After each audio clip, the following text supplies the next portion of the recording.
You are now tuned in to DAR Sports Media. Surprise, popping up with a week in wrestling. We record this thing on Tiffy time, and we are here to tell you one of the many things that we tell you.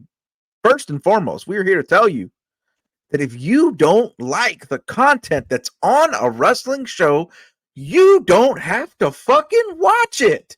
Isn't that crazy? You goddamn morons out there who got all these things to say, who are clutching your pearls. You prove the point. You prove why AEW's existence is so fucking crucial. Because can you imagine if all of these things that you're so offended about that they do, they were the only wrestling show that there was? It was either watch that content or don't watch wrestling. Wouldn't that be shitty? That's the fucking reason that they need to exist. The whole reason. So what I'm telling you is instead of making all these bad faith, crying like a bitch tirades on Twitter about the fucking awesome, by the way, content that AEW gave us on Saturday, just don't fucking watch it. It's actually perfectly okay and an adult thing to do to say, you know what? That's not for me. I want to watch the other show. That is completely acceptable, and I encourage it, and it is why multiple companies existing fucking matters. I'm not even going to sit and argue with you about the validity of the things that you're supposedly upset about the fact that there's clearly, from the other angles, something going on with that chair, which I honestly don't give a fuck about, because it's two grown adults making a decision amongst themselves on what they want to do with their own fucking bodies. By the way, it's not even how CTE works. If they're doing it every fucking night, yes.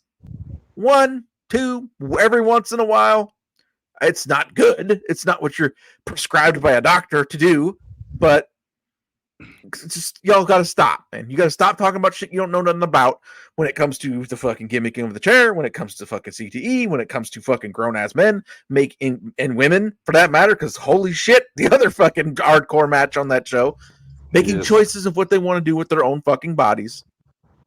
Stop. It ain't for you to legislate. You're making a fucking fool of yourself.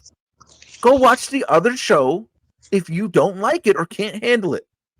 Go watch the other show. I don't know how you could have gone into that cage match on Saturday night and not be expecting to see something fucking insane. Something that was another level of some shit that we've never fucking seen before. The syringe thing, it ain't for me, but like, I'm not appalled that they did it, because again, I was fully expecting we're going to see something like we've never fucking seen, just because of the build. The build, the hatred between these two guys necessitated taking it to levels that we hadn't really seen before. Like, it is what it is. It's funny, people beg for these things, beg for the attitude. It was like Attitude Era fucking level violence. It was an Attitude Era level show, really, on Saturday. You had a bunch of crazy violent matches. You had a big angle that had people saying, holy shit. So I don't know. You're very much welcome to watch the other show. I really hope that you do. If you're that offended by it, please stop fucking embarrassing yourself on goddamn fucking Twitter. Get the fuck out of here. I want to go back to something you said. If something's not for you, then just don't, just don't watch it.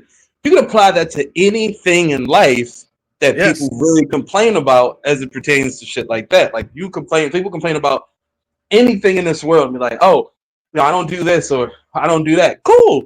Nobody's telling you have to do this. Nobody's telling you have to do that. Nobody's telling you need to be this way, be that way. It's simply, if this is something you want to do or something that you're into, something you like watching, totally fine. If it's not, cool. Why would you care anyway? Like, if I don't want to watch a television, okay, reality TV, I don't watch any of that shit, right? Nope, none of it. Have no interest in it. And furthermore, I cannot even fathom why anybody would like it, but But it ain't for me. So I don't watch it. I'm glad other people are having a good time. yeah, it's like if you like that, great for you. It affects my life in no way. I think it's completely stupid. But guess what? There's a ton of things I think are completely stupid. So why would I use that to hold against someone and be like, oh, well, how dare you like this or how dare you like that? Could care less and give two shits about what anybody else likes, except what I like. And what I like violence. I like seeing people get, mangled. I don't know about the syringe thing, but at the same time, it's like, hey, that might not be for me. What could be some freaks out there, some sickos who like seeing shit like that, and that's what they call them now. People proudly call themselves sickos for AEW. That's a whole different conversation. But it's like there's a place for everything. AEW was intended originally to be the alternative. They got too caught up trying to be something else it wasn't, and as a result, we've seen them struggle. They're slowly starting to get momentum back. They've been having some good shows, good storylines. I mean, the Swerve and Hangman storyline has had some amazing moments. Tony and Mariah May. I mean, Mariah May is knocking it out the park. They are getting back to being what we all wanted them to be and enjoy.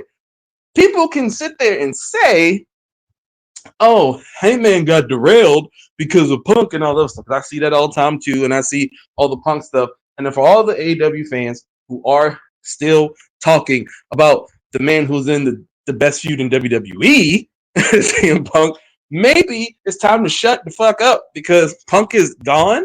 You got what you wanted. You wanted Punk gone, and you had the worst year that we probably have seen in a long time for that company as a result, and things suck. It has nothing to do with Punk and Hangman. Hangman just was phoning it in, and he just he wasn't doing great work, and he was like got a lot going on. Now he's back to where he needs to be. This role he's in is what did it. Him being this sympathetic babyface sometimes, it worked up until a point. Then you start to see who he really can be. And I think with AEW, transparency is their worst enemy, but it's also their greatest gift because like a Swerve being who he wants to be and who he's trying to be now, that's transparency. That's him. You see it in him as he's out there. Hangman is like, oh, he's a teacher. He's so sweet. He's this. I rode up and down the road with Hangman for about 2 years in North Carolina. He was the sweetest guy, the nicest dude, up until a certain point. And then you start to see like, no, he's a regular fucking dude. Like, he's got creativity. He's got these ideas. And I can say this, shout out to Will Washington, because the Swerve and Hangman thing, that is his baby. That is his baby. Not going to give credit to Tony. Never going to do that on the show anyway. But shout out to Will Washington because that was his baby. Swerve and Darby, Swerve and Hangman. I hear people saying, oh, Will's doing Swerve stuff because that's his cousin. I mean, hell, if I was working at a wrestling company and my cousin was there, I'm gonna let my cousin do my shit too. I mean, at the end of the day, it don't fucking matter why. It matters that it's one of the greatest wrestling feuds we've ever fucking seen. Facts. And it's intense. It's brutal. It's what a feud should be. It's what I wish we got at SummerSlam with Drew and Punk in a way, because it was that much a little too soft for the build-up. But they kind of corrected it. Yeah, I'm about to say we're gonna get to that in a minute. Did you, weird thoughts on Bash in Berlin because we have had 2 big shows since we last recorded. They did correct that a little bit because that match was pretty fucking good. But go ahead. Yeah, that was a damn good match. And like I said, I think when you have these blood feuds and these strong feuds, like, hey man, we've been getting some good shit in wrestling, this year because 2023 was up and down. Yeah. Woo, I was thinking about that the other night, because people were talking about that the other night, like, holy shit, Bash in Berlin, like there's 3 straight shows, like this is da-da-da. And I remember, you remember our DAR end of year show where we talked about, hey, like this kind of feels like we might be having a 98 here coming up. And I don't know if it's been quite a 98, but it's been pretty fucking good. Well, I'll say this. We are in a time of change for professional wrestling. SmackDown is changing networks. Raw is changing networks. NXT is changing networks. And logically speaking, I don't know about NXT on the CW because I don't know shit about the CW anymore. But I think for SmackDown, it's going to be interesting. There's some things I think about that immediately spring to mind because I don't really watch too much. Whenever I've checked out NXT, it just hasn't been for me. Not for the reasons that I'm about to say, just the stuff. It's just, I don't know, clownish, I guess. I don't know how to explain it. It's very cartoonish. From the things that I see online by some of our friends of the show and the network it's going to, I think that's going to be fun. If you know what I'm yeah. If you're catching my drift. Yeah. Well, I'll say this though. I think NXT is about to become, which is weird because it's going to CW, and I was like, man, they should have put it on something else because they're about to get much more serious. Much more serious. Shout out to the one and only Julia, who I have a deep appreciation for in my heart. She is she is amazing, and all that shit about the knee that when she did the knee, it didn't look good. Like, people are just nitpicking every little thing in wrestling. It's just so stupid. Since you brought it up, y'all, like, this is why some of you will never fucking achieve anything in fucking life, because you're just a fucking idiot. Yeah, she didn't go on TV the first time. Chelsea Green is a major TV star who was on their programming every fucking week. Yeah, so Julia didn't go on the show the first time and break a major TV star's face on her fucking debut. No shit. Are you fucking stupid? Couldn't fucking believe it. Like, what are you talking about? Everybody, it's like all of these people want to do is just complain. Find ways. And if you're not down with their squad or their side, and I saw people talking about it the other night after All Out.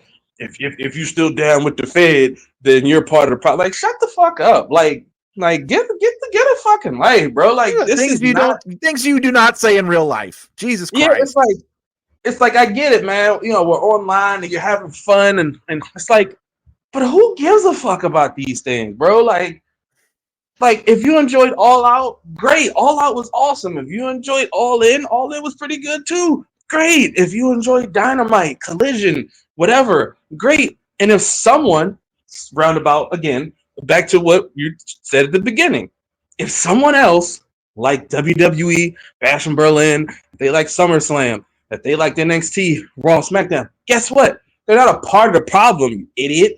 You're a part of the problem because you won't shut the fuck up about somebody else's what they like. Like, grow the fuck up. That wraps back around to the other huge standout match. That's definitely in my top 5, arguably match of the year if it wasn't for Swerve and Danielson, which is I don't know if it's physically possible to beat Swerve and Danielson for me. No. But after this fucking incredible Willow stat match, the fucking AEW's fucking women's division clears WWE by a fucking mile. It's not even close.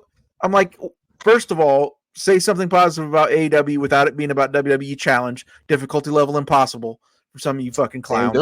You can't do it. Secondly, I mean, the match was phenomenal, but like, Julia's coming, Stephanie Vacker's coming, Delta's coming, like, and all of these women who can whoop ass are going to have Rhea to work with. I get, I'll say, smell the flowers while you can, because you're going to be smelling cooking next fucking year. WWE women's division is going to be fucking out of control next year.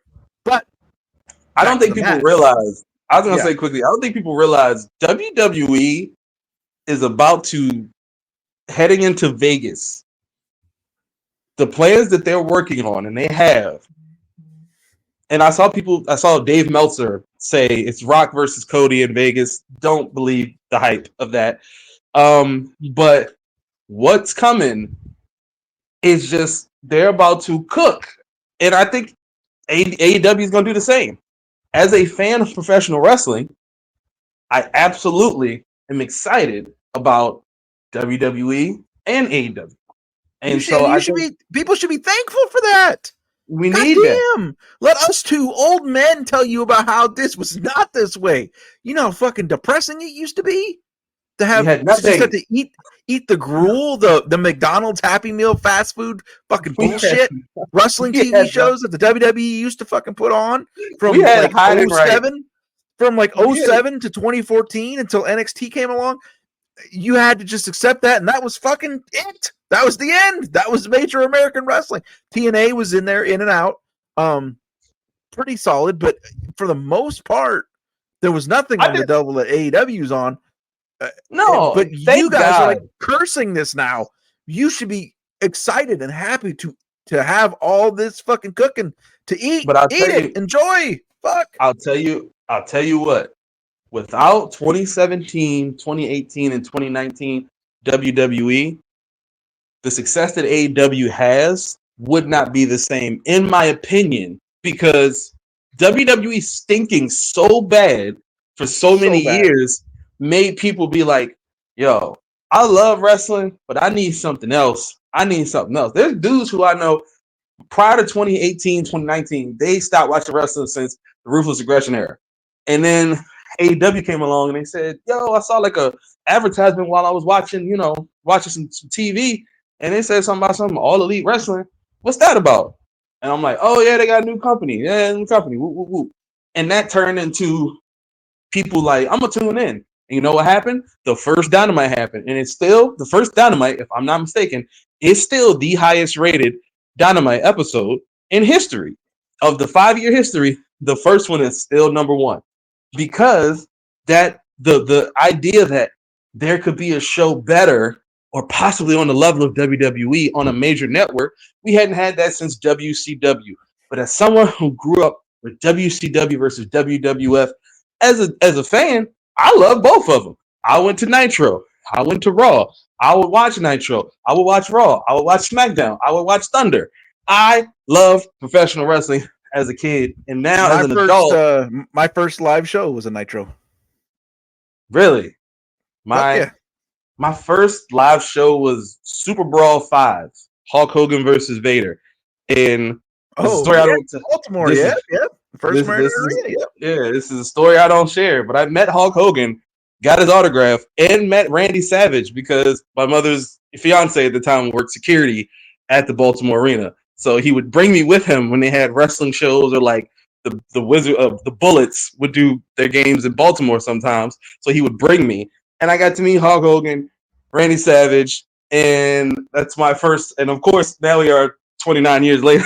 I would never want to be in the same room with Hulk Hogan. So that just goes to show you how wrestling life changes. But I think the whole point is WCW, WWF created such an exciting time if you were a young fan of professional wrestling, and WWE and AEW right now have a chance to create something, and they're creating something because, like you mentioned with the Willow and Stat match, we've seen women hardcore matches for years. It's just, Victoria and Trish Stratus had one of my favorite matches. Yeah. And so it's like women can go out there and put on bangers, as everybody says, and that's totally fine. That's totally fine. Willow and Stat, I heard people say it was a little too brutal or whatever, or little whatever. Fuck that. It was fucking amazing.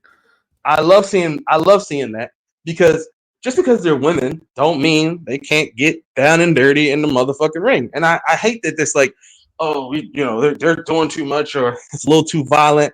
And it's like, here's the thing.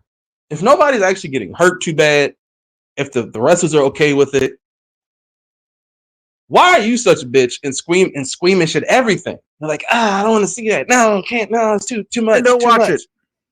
Then let's go watch some Disney, man. Go watch some Disney. Really? I mean, this is fucking professional wrestling.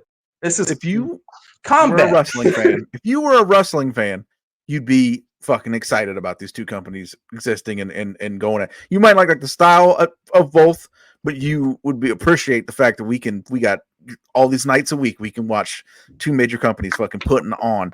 But you're not just really a wrestling fan. You're just a person who has no fucking identity because you're a fucking loser. And I guarantee you have to associate yourself with a fucking wrestling company. there's a lot of wrestling quote unquote fans who are very big fans of movies and like violent movies and Tarantino movies where people's heads get squeezed and their eyes get, have you ever seen what's the movie Death Proof and shit Yeah. like that? Motherfuckers' heads getting knocked. Child dog Kurt Russell is running women over and shit, and people love these movies, but somebody going through a table or getting a cinder block. It's like it's all entertainment. All this is entertainment, and in wrestling, the entertainment can be hardcore because for every swerve and Hangman, Willow, and Stat, you get an Osprey versus Pac, which is not at all super violent. It's just great fucking wrestling. You get a Danielson versus Swerve. That's just wrestling is multiple things. It does not have to be like, oh, this is hardcore, so this isn't wrestling. No, hardcore has been a part of wrestling for years. It's just a style. Yep. It's just what it is, and it's like with any genre of entertainment. Hip hop is huge, one of the hugest genres in the world. There's multiple forms of hip hop. You can like all of them. You can dislike some of them. It's your choice. Your choice. Just like somebody else's choice.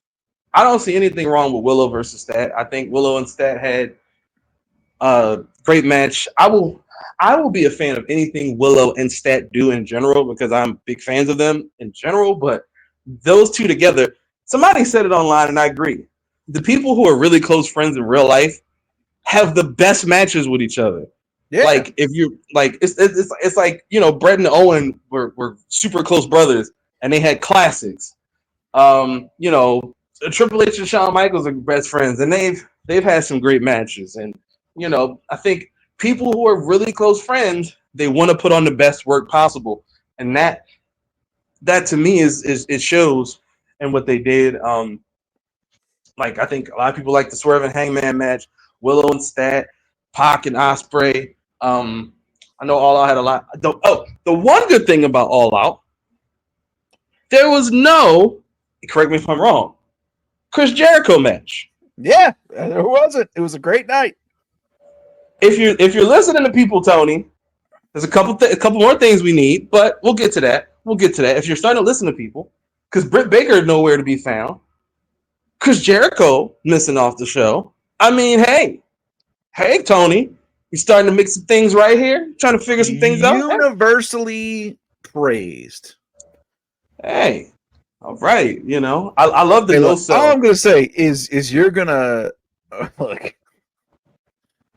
Two guys, our age group, you ain't gonna fade us because we were about 10, 11, 12 when Hell in the Cell 98 happened.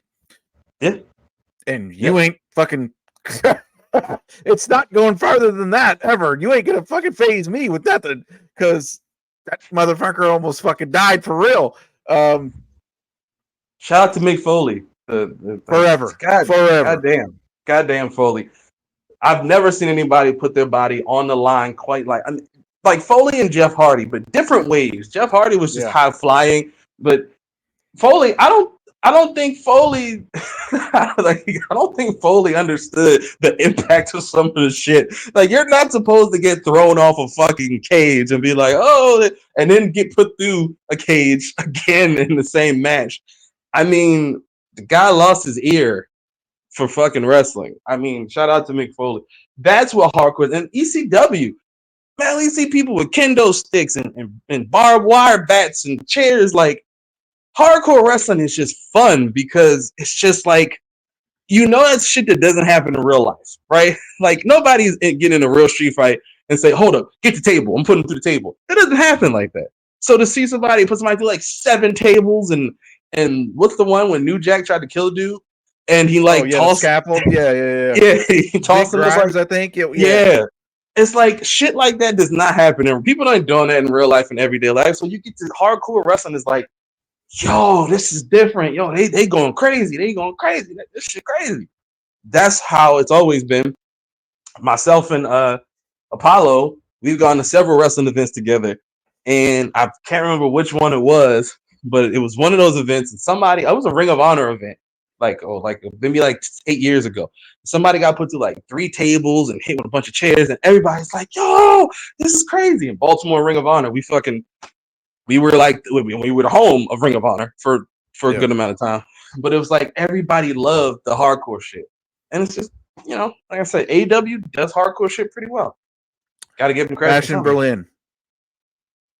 Good show. I mean, I think we both, real good show. Solid from top to bottom. Really liked Cody. I mean, that match was decent too, but Punk Drew. I think Punk Drew delivered a little bit more of what we were expecting to see. Turn that violence up a notch. Real good. Great strap match. I kind of like the pin rules, like closer to a dog collar match than like the four corners thing, but and I mean, event that delivered. I think we all expected Orton to put over Gunther, but good shit. Yeah. Good shit. Mm-hmm. Across the board, real good show. Thoughts, standout stuff from Bastion Berlin. Punk and Drew for sure. Gunther and Orton. I like the idea of. I like the idea that Punk and Drew are finally ramping up again, because it felt like after the Seth inclusion in SummerSlam, it kind of diluted the like intensity to me, and so I think this feud has always been about those two, and Seth was just kind of in the wings, and I mean I know eventually they'll get back to Seth and Punk. I personally would rather them do it before WrestleMania, but I'm pretty sure that's the plan now. Just because I think Punk is probably going to win this feud. Obviously, bad blood exists for them to have a Hell in a Cell match to call back to everything of 1997. This is entirely 1997, this whole story. Yeah. And shout out to Bret Hart going to be on Raw, coincidentally, around the time that, coincidentally, I will be watching. Drew coming out for heat, man, to come out. Oh, absolutely. Absolutely. I don't know if Brett's taking any I don't know if he's gonna do that at his. No, he ain't gonna take no bumps, but I definitely fun. Some intimidation going down and some, he might take one bump. He might like take a punch or something like that or something. But I mean, Brett's crazy though. Brett's crazy. He might take one of them kicks from Drew just to get that adrenaline again. So, and I think once again, this is a love letter. Punk and Drew is really a love letter to WWF 1997. That's really what it is. Yes, absolutely. Because every single piece of this is that, and I know people were complaining about the bracelet thing, and I mean, now the bracelets, I mean, obviously it wasn't the real bracelet, but the bracelets were broken, and thank Christ, and what like, and we're done with that part of the story. Now it's like, oh, he broke the bracelet and he took Punk out. He's a sore loser. They get in the Hell in a Cell. Punk probably wins that match because I'm 99% sure Punk's gonna go against Gunther at Survivor Series. That has been rumored, but I'm pretty sure that's the plan because there's Punk can't wait to fucking lose that match. He wants to. I think he's chomping at the bit. He's so wait to lose that match. He's so ready. He is so ready. It's almost like when he. I think for me, the Gunther match is how Punk felt about MJF when he got to AEW, and he was ready to kind of give MJF like he put MJF over in Chicago. You guys twice. Gotta understand, man. Like the way Punk books himself and the way you use Punk is so much different than your conventional. Like Punk can't wait to lose these fucking matches. Like he can't wait to fucking get beat because you can beat Punk 1,000 times. It's not gonna fucking matter. Nope. So for him, it's not gonna fuck him up. He's still gonna be just as over, and he knows where he's at in his wrestling career. His primary thing is he wants to make things better. He wants to help fucking people. He wants to teach people. He wants to enhance people. He cannot wait to lose that match. And I think it's going to be an awesome fucking match. I'm excited for it. And I think what happens in the midst of that feud is going to detail his journey going into WrestleMania. I would say because I think he's not going to win. He's not going to be champion. That's obvious. I think Punk is at a point where he's like, hey, I just was out for 7 months after being out for a year prior and being out, and then coming back after being out for a year. And this is like, I had a 3-month injury. So it's like, he knows like, hey, gonna make the most of it. Don't need a championship because I'm here just to right some wrongs. He wants to give back. He's going to help out. You'll see him probably a lot more down there on the CW as time passes by. So I think after Vegas, Punk is not. I think Punk is. I'm not gonna say not retired, but both him and Bryan Danielson are like, hey, time is up, and not because Danielson's different. Danielson would do this till he's 70 years old if he didn't have a wife and kids that wanted him at home. Punk is like, AJ's busy.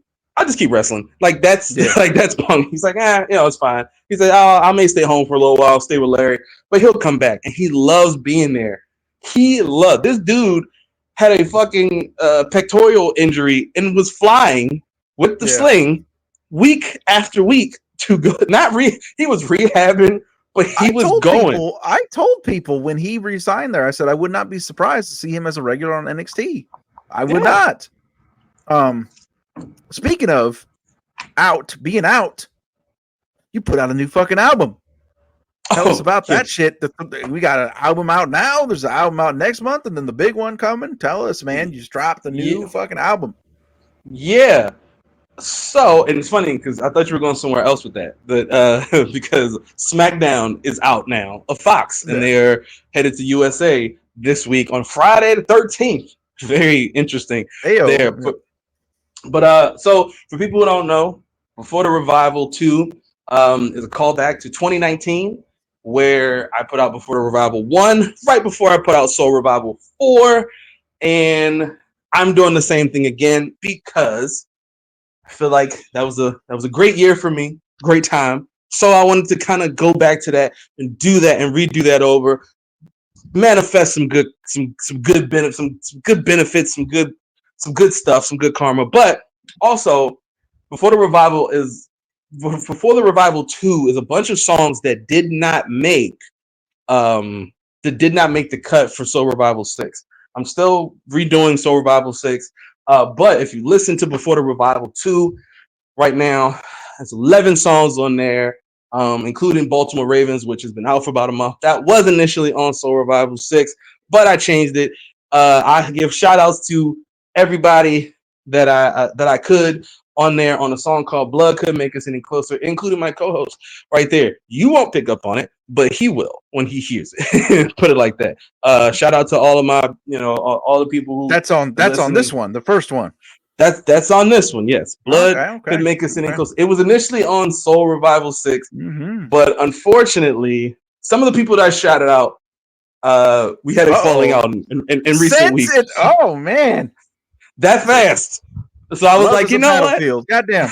Yeah, I said, you know what? And the funny part is, one of those names that I said I lost in that particular song, that was the person that I just went through that with. So I was like, I said, you know what? This isn't topical anymore. It's not topical anymore. I said, but I'll put it out there so people can hear me give shout outs to my peoples, shout out to my brothers, my sisters, and everybody who's showed me support, shown love. I love y'all as always, but it's 11 songs. It's just kind of like the cutting room floor. You know how people put out the director's cuts and put out the deleted scenes? This is just like the deleted scenes because I have a different direction, a different theme. And by November, when Soul Revival 6 comes out, pretty sure things will be a little different than they are right now. Pretty sure. So I feel like I'd rather get this out because this represents where I was, and Soul Revival 6 will represent where I'm going, and kind of clearing out a lot of things that I don't always talk about from a personal standpoint musically. And then I've talked about in the past, but don't always talk about it.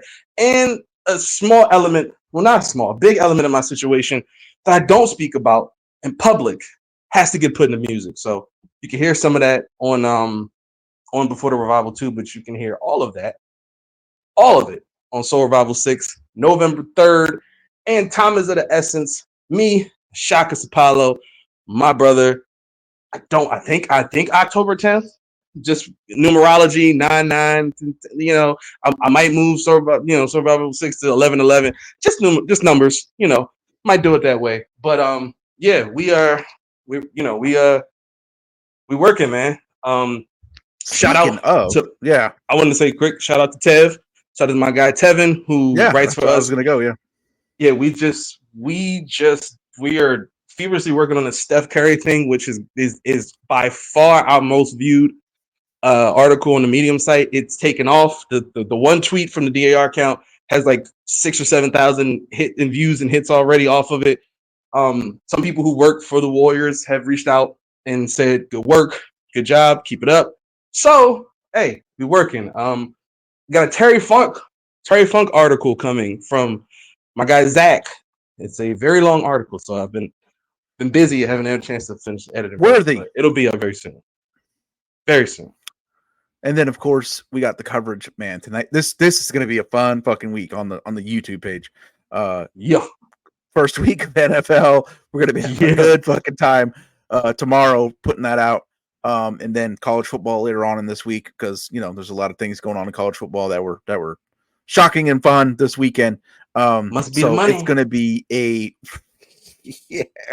I tell you what, it's fucking not. So not a lot of other a fun week on the YouTube page is what we're in store for. And of course, like he said, check out the Medium site. Stuff's going up all the time. Incredible work by all our writers. Tons, appreciate that shit.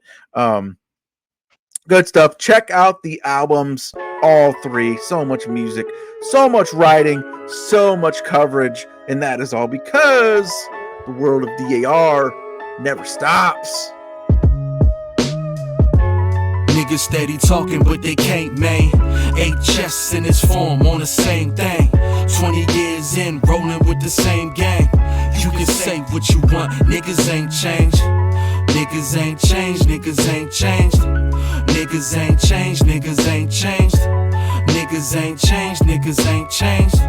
Niggas ain't changed, niggas ain't changed. I let it get too far, bearing the cross like Knights Templar. For my children, I'm the exemplar. Gem star, twinkle in my kids' eyes, it makes me want to cry. Self-prophecy, not accepting mediocrity. Socrates was a thief, shame on the democracy.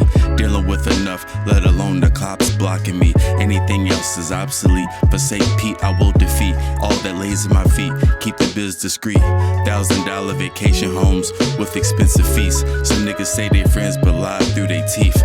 Loose lips, pillow talking this shit. Getting themselves in the mix, plotting on your chick. But I ain't changed a bit. I'm as real as it gets. Still pounding my fist. Shock Sports is a hit. All my time in the grit. DAR Media, we send it a blitz. Fuck all the glamour and glitz, yeah. Flow master, dope habits, wrote couplets, flow patterns. Justin Jefferson with catches, you can see the toe dragging. Old spasms, old fashions, Pelly, old classics, old Bama, roll tide, but I ain't doing no passing. Got these people claiming gangster, no you ain't that dog. Even producers turning shaky, yeah you ain't that dog. Niggas is bitch made pussy, yeah you ain't that dog. But I seen this shit coming, trust me, let me think back dog. They tell me that karma's a bitch and how it came back dog. I supported all of them artists when they ain't back y'all. See, it's funny, this industry, you couldn't change that dog. So when I see them play their tactics, I just aim that dog. Cause these niggas ain't been that honest, but no loyalty. I said we needed royalties, and motherfuckers went and looked astonished. This is candid, but it's random. If you think of show and promise, cause they hate you if you asking questions before moving onward. These MCs are in it only now for opportunities. Place missing checks, a tagline that done influenced them. But see, this is obvious, and even now no unity in fighting black men not of the same community. Damn, now who we are? Not real ones, I see it clear. Niggas steady talking, but they can't, man. 8 chests in this form on the same thing. 20 years in, rolling with the same gang. You can say what you want, niggas ain't changed. Niggas ain't changed, niggas ain't changed. Niggas ain't changed, niggas ain't changed. Niggas ain't changed, niggas ain't changed. Niggas ain't changed, niggas ain't changed. Niggas steady talking, but they can't, man. 8 chests in this form on the same thing. 20 years in, rolling with the same gang. You can say what you want, niggas ain't changed. Niggas ain't changed, niggas ain't changed.